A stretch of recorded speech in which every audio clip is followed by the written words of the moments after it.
Hi, folks. You're with Tacitus today, your pushback channel, and thank you for joining this audio live stream.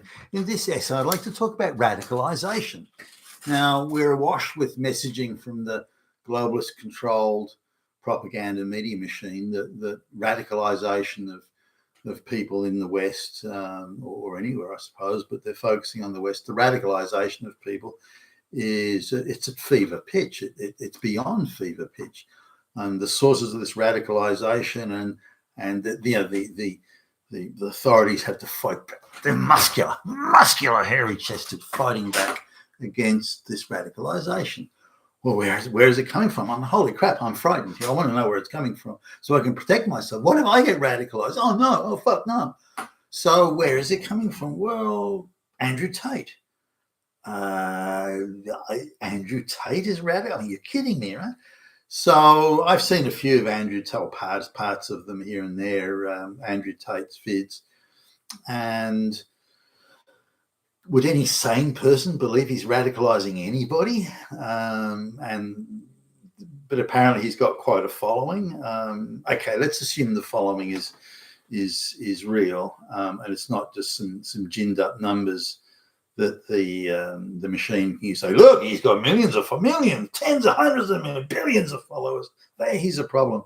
Does he really have that many? I would doubt it somehow. Nonetheless, let's assume that he does have a large following. And the following is supposedly young men. Now, to the best of my understanding, even in a country that, somewhere like Britain as a case in point, or other parts of Europe, the vast majority of the people who follow him are young Muslim men or pubescent boys. That's the biggest one. There's quite a small following of white men, white boys and white teenagers. So, but the propaganda machine insists that Andrew Tate is radicalizing white boys and white boys only. There's not a brown or a black boy in sight, not an Islamic boy in sight. It's young white Christian males. They're the ones that Andrew Tate is radicalizing. Now, obviously, that's absurd on the face of it, and absurd in the number of people Tate gets to. But let's have a look. I mean, is his message radical, or what he says? Is it radical? And even if it is radical, how would it radicalize other people? Now, I've looked at these videos. I can't see where the radical element is. Now, he's not suggesting life programs that I would subscribe to. I look at some of the things that he says, and it's a statement of the obvious. It's better if you eat well and exercise and stay fit and healthy. Nothing wrong with that. Hardly radical stuff there. And so I don't know. Is that's a radical message? Well, obviously not. The way he assumes that society should be ordered, he's very much one of certainly from the vids I've seen at least, he's very much the idea of, women are homemakers and men are breadwinners, that type of stuff. Again, is that radical? I don't know. Not everyone would subscribe to that. The lesbian school teacher wouldn't agree with that. The lesbian college academic wouldn't agree with that, and that's fine. That's fine, but that's his view. He's entitled to his view. Again, it's not one that would have universal appeal. He points out the reason that Western procreation rates, birth rates, have declined is that more and more women have entered the workforce, and cost of living has gone up, and which means it's harder to have families, and there need to be two incomes, all this sort of thing. That's a statement of the obvious. It's hard factual reality. Is that what's perceived as radical? His remedies in terms of social organization are that more women, Western women, should engage in procreation, get into relationships and well, fine, okay, again, that's hardly radical. Procreation's been going on for millions of years, and what the social organisation where women enter the workforce and stay in it and don't have families, that's a fairly recent phenomenon. That's something that's barely 50 years old, if that. So that's hardly radical. So I searched around. I was looking for, what is he saying that's radical?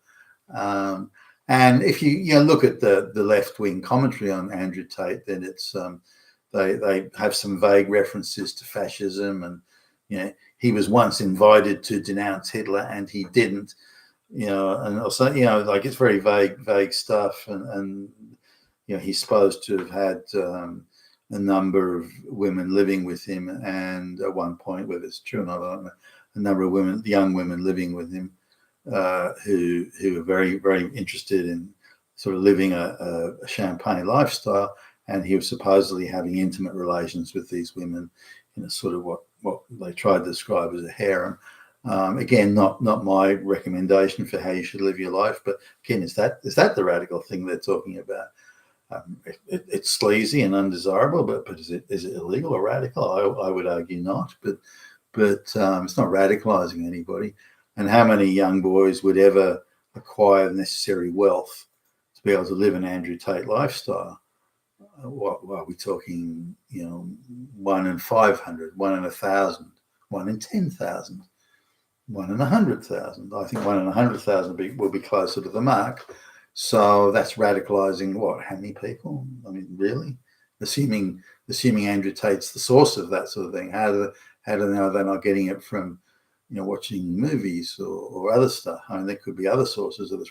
So the idea that Andrew Tate is radicalizing anybody is a real stretch. That is drawing a long bow, and I don't buy that for a second. Well, let's assume there's based on the globalist propaganda machine narrative, they're claiming that far right, the Hitler, the Nazis, the fascists, the swastikas, they're the ones that are radicalizing and again they focus heavily on it's only white boys that are being radicalized. Well, what radical notions are there? Well, if you look at the messaging that's out there, they say, well, people in the West believe that mass migration is not a good thing. Radical, fucking Nazi, and they think that migration should be restricted to people that speak the language and have recognizable qualifications, work experience. Are you fucking Hitler radical? So these things aren't radical even in the slightest, and people are entitled to their points of view. Whether you want to argue it's factual or not, that mass migration of illiterate third world IQ 70 peasants is a bad thing, 21st world country, or a benefit, we can debate that, sure. But these people aren't interested in a debate. You oppose the globalist project in any way, then their instant reflexive response is you're a radicalized and becoming a fascist, Nazi, Hitler, swastika, bigot, racist, KKK, and they just reflexively come out, vomit out all those phrases and words, and in the hope that it'll shut you up. So what does radicalization really mean? Well, I think we saw it during COVID, where various governments around the world were saying, you can't listen to anybody else. They'll just radicalize you. They'll give you misinformation and disinformation. We, the liars, the evil fuckface liars, the globalist controlled liars, we are your one source of truth. Source of truth. Holy fuck, the chutzpah for fucking coming out with that. But that was pretty much, well, not pretty much, it was how it was.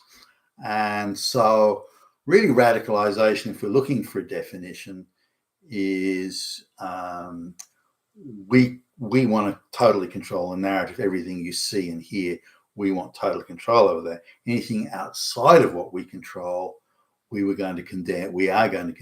condemn as radicalization. Anything that presents you with an alternative point of view, anything that speaks against or questions the narrative, the message, we will term radicalization. Now, it depends, I guess, again, we're looking at interpretations here. Why is it that the Islamic folks that say were involved in the Bondi beach in Sydney, Australia, the Bondi Beach shooting, I mean, I think that's fairly clear that they're two individuals that were radicalized. Now, how they were radicalized and in what way, I mean, that needs to be investigated, and hopefully the authorities will make the proper investigations there. I know it's hard to work out the style and nature of that radicalization, but they're the globalist machine is very reluctant to accept that people like that have been radicalized Instead, they constantly want to shift back. No, it's the white people. The white people are radicalized because the white people are the big, huge losers out of globalization, and they will quite rightly be disgruntled and upset by getting such a raw deal, which they are getting. And therefore, the globalists have to stay ahead of the curve on this one. We know they're going to complain. We're replacing them. We're denigrating. We're taking away their jobs. We're taking away their livelihood. We're taking away their standard of living. We're taking all of that away. Of course, these white people are going to be upset by that. So we have to neutralize their complaints by calling them all Nazis and fascists, radicalized. Now we can keep a lid on and contain a lot of their disquiet if we have total control over the narrative that they see and hear. But anything outside of that, the narrative that we control, may cause them to ask questions or see things in a way from a point of view other than the point of view we present to them through the narrative machine. Therefore, anything outside of what we control, we will say is radicalization. If anyone questions mass migration, they're a radical. If anyone questions the benefit of it, they're a radical. If anyone says they're having it's causing a lower standard, they're a radical, they're a Nazi, they're a fascist, they're Hitler, and so on. So that's the go-to. And that's really the definition of radicalization. The actual radicalization, not just the messaging, but the actual radicalization of two people running around shooting up folks on the beach in Bondi, we don't really want to call that radicalization because it cuts across our messaging. So we just want to say that they were, maybe misguided or something. We don't want to, the radicalization, we want to save that messaging and its potency for just accusing white people of bad behavior. That's all we want. So the Andrew Tate is not radicalizing anybody. I don't think anybody is radicalizing anybody. It'd be Muslims confirming their view that women should be procreating and not working. This is very much part of the total globalist control and narrative control machine.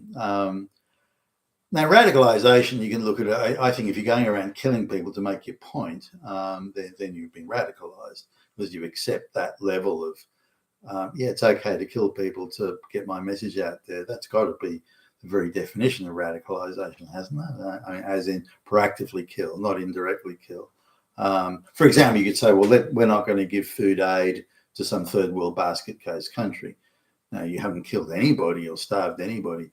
But the knock-on effect of you not sending food may be that some people starve.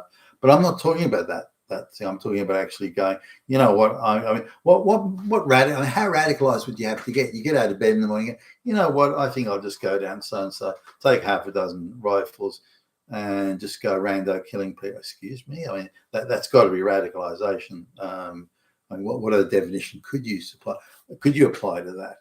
The idea that you think it's acceptable, desirable, or that it's in accordance with your overall purpose to do that, is the height of radicalization. Now, you only see this level of radicalization in ideological fanatics. You don't see it in just ordinary people. People that aren't ideological. So, do we call radicalization? Let's assume we go all the way here and say, well, all the university lecturers and NGOs and so on that spread misandry, that have blanket accusations of any straight white Christian males, you're all Nazi, fascist Hitlers, and it's acceptable to kill you, acceptable to kill the Charlie Kirks, acceptable to assassinate a president or a presidential candidate, it's acceptable to do anything you want to these people, it's acceptable to prevent them from speaking or having a point of view, it's acceptable to debank them, it's acceptable to do anything you want to them, so on. So isn't that radicalization? I mean, haven't those people been radicalized that they would think it's okay to do that to others? So if we want to look at radicalization like anything here, let's go after all the radicalizations. Anyone that encourages misogyny, anyone misandry, the hatred of men, anyone that encourages misandry, anyone who encourages us to think of their fellow citizens as Nazis and Hitlers and fascists, and therefore devoid of all legal rights and so on. That's acceptable to kill and punch a Nazi. I mean, on and on we could go. Isn't that all radicalization as well? You've been with Tacitus today, your Pushback channel, and thank you for listening.